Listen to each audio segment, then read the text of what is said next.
चलिए आज हम देखेंगे बीपीएससी शिक्षक भर्ती परीक्षा में बीपीएससी ने आखिर कहां से प्रश्न पूछे थे और आगे क्या संभावना है पूछने की, पूरा आज डिटेल देखेंगे। तो चलिए देखिए, पहला प्रश्न यहाँ पे पूछा गया है, क्या पूछा है वो देख लेते हैं कि किस शहर में प्रथम शुद्ध हरित हाइड्रोजन संयंत्र चालू किया गया है, यानी कि भारत का first pure green hydrogen plant commissions कहाँ पे, हैदराबाद में, मुंबई में, पुणे में। तो यही प्योर क्वेश्चन पूछा गया था। यहाँ पे कोई भी आंसर नहीं होगा, ऑप्शन नंबर ई होगा। क्यों? क्योंकि जो भारत का first pure green hydrogen plant commission किया गया है वो कहाँ किया गया है, तो असम में किया गया है। और ये किसके तहत किया गया है, ये प्रोजेक्ट पायलट के तहत, यानी कि इसे भारत में पहली बार ये बनाया गया है कि अगर ये सक्सेस हो जाता है तो आगे और भी प्लांट लगाए जाएंगे। ऐसा हाइड्रोजन का ही क्यों लगाया गया है, क्योंकि आप जानते हैं कि हाइड्रोजन और हीलियम ये दो जो सूरज जो है यानी कि सन है, सन में बहुत ज़्यादा मात्रा में हाइड्रोजन और हीलियम पाया जाता है और जिसके कारण ये मुक्त अवस्था में मिलती है। और ये हाइड्रोजन एक आदर्श और ये शक्तिशाली एनर्जी माना जाता है, जिसके कारण है ना कई सारे देश हाइड्रोजन के फ्यूल से, यानी कि हाइड्रोजन से क्या, यानी कि ट्रेन या फिर बसेस वगैरह चलाने की भी प्लानिंग और कहीं कहीं चल भी रहा है हाइड्रोजन से। और इसके अलावा हाइड्रोजन बम भी बनाया जाता है, जो कि एटम बम से हाइड्रोजन बम कई गुना ज्यादा ताकतवर होता है। इसीलिए भारत सरकार ने भारत में असम राज्य में पहला pure green hydrogen plant commission किया गया है। चलिए और देख लेते हैं। जैसे आपको यहाँ बता दें, इस तरह से इन्वायरमेंट से, यानी कि एटमॉस्फेयर से क्या करेगा, हाइड्रोजन को इस टैंक में यहाँ पे स्टोर किया जा रहा है प्रोजेक्ट पायलट के तहत, हाइड्रोजन गैस को, जिसे H2 कहते हैं। चलिए आगे देख लेते हैं। और इसके अलावा कहाँ हाइड्रोजन में, तो यहाँ देखिए इंडियन, अब यहाँ पेपर में ये पूछा जाएगा कि आखिर किस कंपनी के द्वारा। देखिए Indian oil India limited commission India's first 99.999 pure green hydrogen pilot plant at the it's Jorhat pump station Assam. Petrol pump का नाम भी पेट्रोल पंप नहीं है, ये हाइड्रोजन पंप है। कहाँ पे है, जोरहट पंप है। कहाँ पे है, असम में है। तो वहां पे असम नहीं दिया था आंसर में, इसलिए उनमें से कोई भी नहीं होगा। अच्छा, इसमें यह पूछा जाएगा कि कितना किलोवाट है, तो 500 किलोवाट का है। Solar plant using 100 kilowatt anion exchange, ठीक है, मेम्ब्रेन AEM इलेक्ट्रोलायर एरे। यहाँ पे देख सकते हैं इंडियन ऑयल लिमिटेड असम में अपने जोहराट, कहाँ पे, पंप स्टेशन पर भारत का पहला 99.99% शुद्ध हरित हाइड्रोजन पायलट प्रोजेक्ट शुरू किया गया है। पेपर में ये भी कई बार पूछा जा सकता है कि इससे 500 किलोवाट का सोलर प्लांट यूजिंग है, जो कि 100 किलोवाट एनियन एक्सचेंज मेम्ब्रेन लगाया गया है। तो आप समझ गए होंगे आखिर कहां से बीपीएससी ने प्रश्न पूछा है। अब अगला प्रश्न देख लेते हैं, बीपीएससी ने ये वाला प्रश्न कहां से पूछा था और इसका आंसर क्या था। बिहार, देखिए यहां पूछा है बिहार प्रोविंशियल कांग्रेस कमेटी, जिसका मुख्यालय पटना में है, इसका गठन किस वर्ष हुआ है। एक प्रश्न तो यहाँ पे यही बन जाता है कि बिहार प्रोविंशियल कांग्रेस कमेटी का मुख्यालय कहाँ है, यानी कि हेड क्वार्टर कहाँ है। बिहार प्रोविंशियल कांग्रेस कमेटी का हेड क्वार्टर कहाँ है, तो कहाँ है, पटना में। एक नंबर आप यहीं से आप ये जोड़ सकते हैं। इसके अलावा पूछा कि कब, तो यहाँ पे जो हमारा आंसर हो जाएगा, कहाँ हो जाएगा, 1908 में। तो जो आपका यहाँ पे 1906 ही बहुत महत्वपूर्ण है, ये कई बार एग्जाम में पूछा जाता है कि ये 1906 क्यों फेमस है। तो 1906 में एक व्यक्ति हुआ करता था जिसका नाम था मोहम्मद सलीमुल्लाह।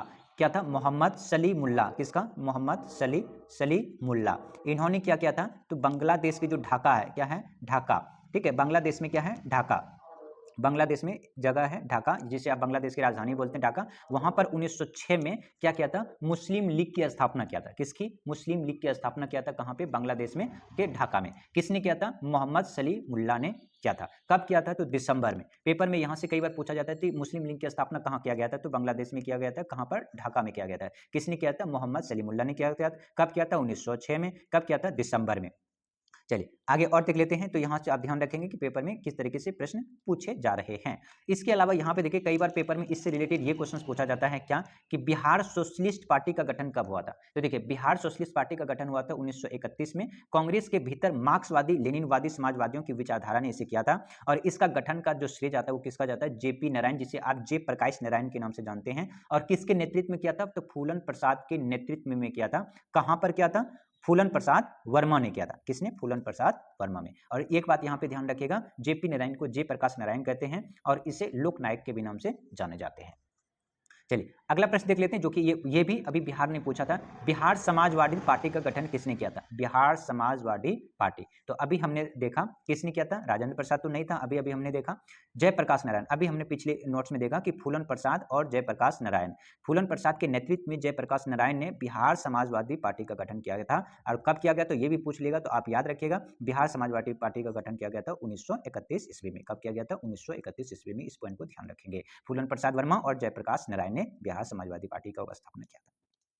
चलिए अगला देख लेते हैं। यहाँ पे ये प्रश्न पूछा था, नव भारत का पैगंबर कहलाता है, नव भारत का पैगंबर, जिसे कहते हैं prophet of new India. Profit नहीं है, प्रॉफिट, प्रॉफिट का मतलब होता है पैगंबर, पैगंबर, प्रॉफिट ऑफ न्यू इंडिया। इसकी स्थापना किसने किया था? तो बहुत स्टूडेंट ने यहाँ पे राजा राम मोहन राय लगा दिया था, जबकि राजा राम मोहन राय नहीं है। तो यहाँ पे स्वामी विवेकानंद ने अपने गुरु जिसे रामकृष्ण परमहंस जी है उनके लिए स्वामी विवेकानंद जी ने ही बोला था क्या? प्रॉफिट ऑफ न्यू इंडिया, नहीं नव भारत का पैगंबर। किसको? रामकृष्ण।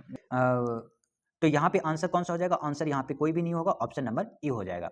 चलिए, रामकृष्ण परमहंस जी को बोला था स्वामी विवेकानंद जी ने। यहाँ पे देख सकते हैं आप क्या कि ये राम मोहन, राजा राम, यहाँ पे क्या है? Raja Ram Mohan Roy is considered as prophet of new nationalism, ठीक है, नए राष्ट्रवादी का पैगंबर बोला जाता है, न्यू राष्ट्रवादी का पैगंबर बोला जाता है किसको? राजा राम मोहन राय को। लेकिन देखिए स्वामी विवेकानंद ने श्री राम कृष्ण को एक नए भारत का पैगंबर कहा था। रामकृष्ण जिनका जन्म चट्टोपाध्याय के नाम से हुआ, उनका देखिए श्री राम कृष्ण के नाम पहले थे गद्दार चट्टोपाध्याय, लेकिन वर्तमान 19वीं सदी के भारत के एक प्रसिद्ध क्या थे? रहस्यवादी थे। उनके धार्मिक विचार के कारण उनके प्रमुख शिष्य स्वामी विवेकानंद ने रामकृष्ण मिशन की स्थापना किया। पेपर में ये कई बार पूछा जाता है कि स्वामी रामकृष्ण मिशन की स्थापना किसने किया? तो रामकृष्ण मिशन की स्थापना स्वामी विवेकानंद ने किया।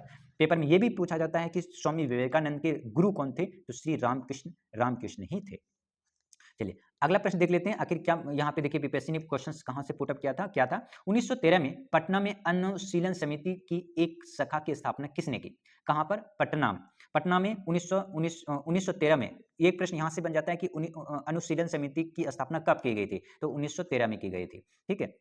और याद रखिएगा 1913 में ही गदर पार्टी की भी स्थापना की गई थी, जो कहाँ की गई थी? सैन फ्रांसिस्को अमेरिका में किया गया था। तो यहाँ अनुशीलन समिति की बात की है, तो अनुशीलन समिति की यहाँ पे आंसर हो जाएगा सचिंद्र सन्याल। सचिन सन्याल ने ही 1913 में पटना में अनुशीलन समिति की स्थापना किया गया था, ठीक है। तो चलिए आगे और देख लेते हैं। यहाँ पे देखते हैं, यहाँ ए ब्रांच ऑफ मुस्लिम, ठीक है, अनुशीलन, ए ब्रांच ऑफ अनुशीलन समिति वॉज एस्टैब्लिश्ड इन पटना। कहाँ पर अनुशीलन समिति की स्थापना किया गया? पटना में, बाय सचिंद्र सारनाथ सन्याल ने 1913 में। कब किया गया था? बंकिम चंद्र, यहाँ पे देखिए Bankim Chandra Mitra of BN college was given responsibility to lead the organisation.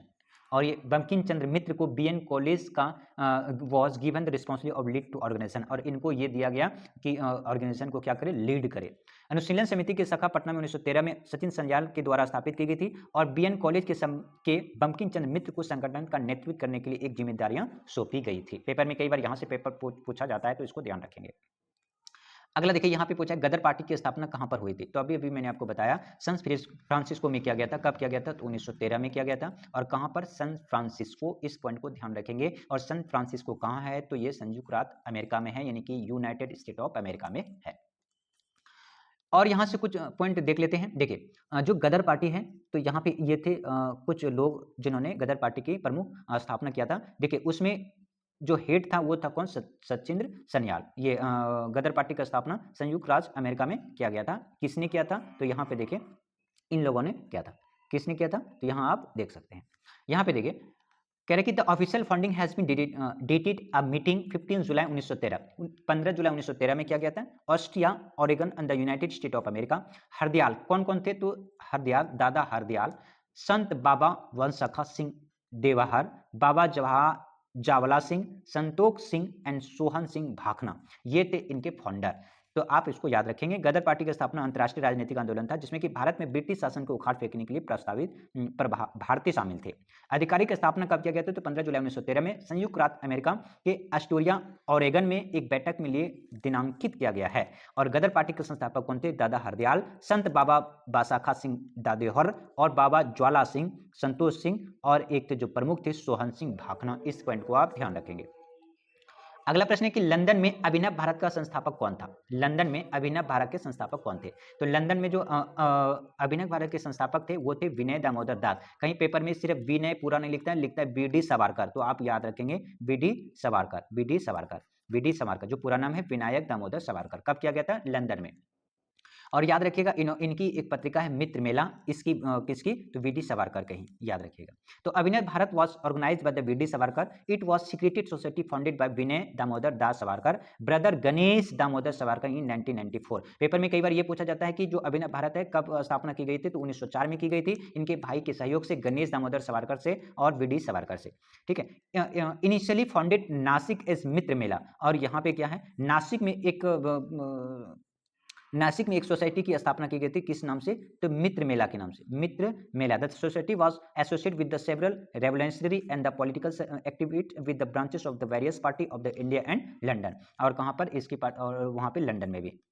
अभिनव भारत का आयोजन वी डी सावरकर, यहाँ किया था विनय दामोदर कब किया गया था? इनके भाई के साथ में गणेश दामोदर सावरकर ने 1904 में, और शुरू में मित्र मेला के रूप में नासिक में स्थापित किया गया था। यानी कि सबसे पहले यहाँ जो ये स्थापना किया गया तो मित्र मेला कहाँ पर?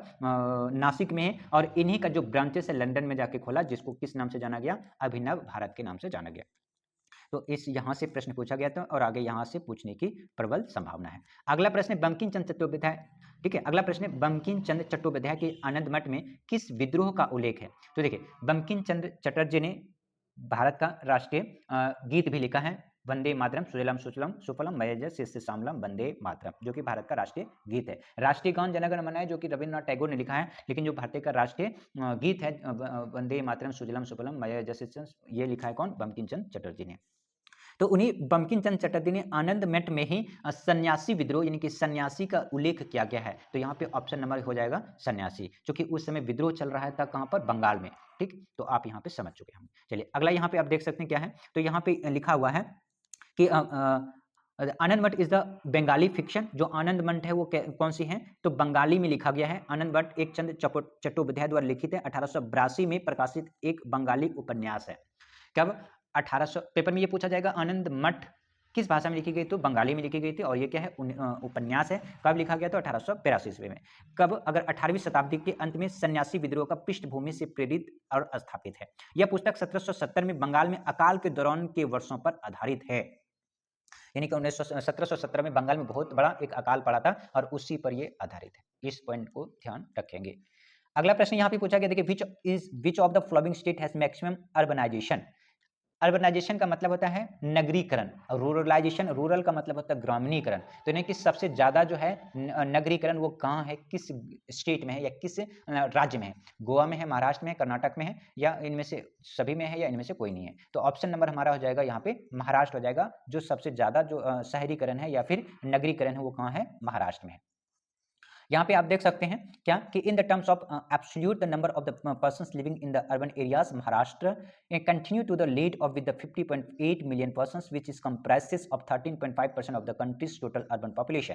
यानी कि भारत में जितने भी पॉपुलेशन रहते हैं उसमें से 13.5% of the country's total urban कहाँ रहती है? तो महाराष्ट्र में। Uttar Pradesh account of the about 44.4 million followed by the Tamil Nadu 34.9 million. तो यहाँ पे सबसे ज्यादा कहाँ पे है? महाराष्ट्र में है। दूसरे नंबर की बात करें तो यूपी में है। तीसरे नंबर की बात करें तो तमिलनाडु में है। कई बार पेपर में यहाँ पे आपको नंबर यानी कि सीरीज में इसको आपको लगाने को भी मिल जाएगा, तो याद रखेंगे, पहले महाराष्ट्र, दूसरा यूपी, तीसरा तमिलनाडु। अगला प्रश्न यहाँ पे देखिए पूछा गया कि दक्षिणी प्रायद्वीपीय उच्च भूमि डैश का भाग है। तो सबसे पहले आप ये जान लीजिए कि ये प्रायद्वीपीय होता क्या है। द्वीप का मतलब देखिए द्वीप सबसे पहले समझते हैं कि द्वीप का मतलब क्या है। द्वीप का मतलब मान लीजिए कि ये हमारा क्या है? ये भारत है, ठीक है, ये भारत है। भारत के अगर मान लीजिए अगर चारों तरफ से पानी होता, चारों तरफ से क्या होता? वाटर होता, पानी होता, तो हम इसको द्वीप बोलते। लेकिन पानी इतना ही है, यानी कि नीचे इतना पानी है, बाकी इधर क्या है? लैंड है। तो यानी कि एक तरफ इधर पानी है, एक तरफ इधर पानी है, एक इधर पानी है, यानी कि तीन तरफ क्या है? पानी है। तो जब ये तीन तरफ पानी होता है तो इसी भूभाग को हम क्या कहते हैं? प्रायद्वीप कहते हैं। कहने का मतलब वह क्षेत्र जो तीन ओर से पानी से घिरा हो उसी को कहते हैं प्रायद्वीप। तो आप बताइए कि भारत का प्रायद्वीप कौन सा होगा? तो यहाँ पे देखिए महाराष्ट्र, कर्नाटक, केरल, ये सारे, गोवा, तमिलनाडु, आंध्र प्रदेश, ये सारे क्या हैं? प्रायद्वीपीय राज्य हैं। पेपर में ये भी पूछा जा सकता है कि इनमें से कौन सा प्रायद्वीपीय राज्य नहीं है, मिलाने के लिए, तो ये वाला हो जाएगा। अब आता है कि उच्च भूमि का भाग है। तो यहाँ पे देखिए जो पहले क्या था कि मान लीजिए कि ये पूरा क्या था? हमारा अर्थ था, पृथ्वी था। पृथ्वी में पूरा क्या था? यहाँ पे जितने भी भाग आप देख रहे हैं, जैसे यूरोप हो गया, ऑस्ट्रेलिया हो गया, अफ्रीका हो गया, नॉर्थ अमेरिका, साउथ अफ्रीका, ये सभी के सभी एक ही भाग हुआ करता था, जिसका नाम था क्या? जिसका नाम था पेंजिया। क्या नाम था? पेंजिया। यानी कि पूरा भाग ऐसे था, पूरा पेंजिया। अब ये पेंजिया है ना टूट गया दो भागों में। तो ऊपर वाला जो नाम हो गया इसका नाम है यूरेशिया, जो यानी यूरोप और एशिया मिला के हो गया यूरेशिया, और नीचे वाला हो गया क्या? गोंडवाना। इन दोनों को मिला के नाम था पेंजिया। यानी कि ये यूरेशिया हो गया, ये हो गया गोंडवाना, और दोनों को यूरेशिया प्लस गोंडवाना बराबर क्या था? पेंजिया।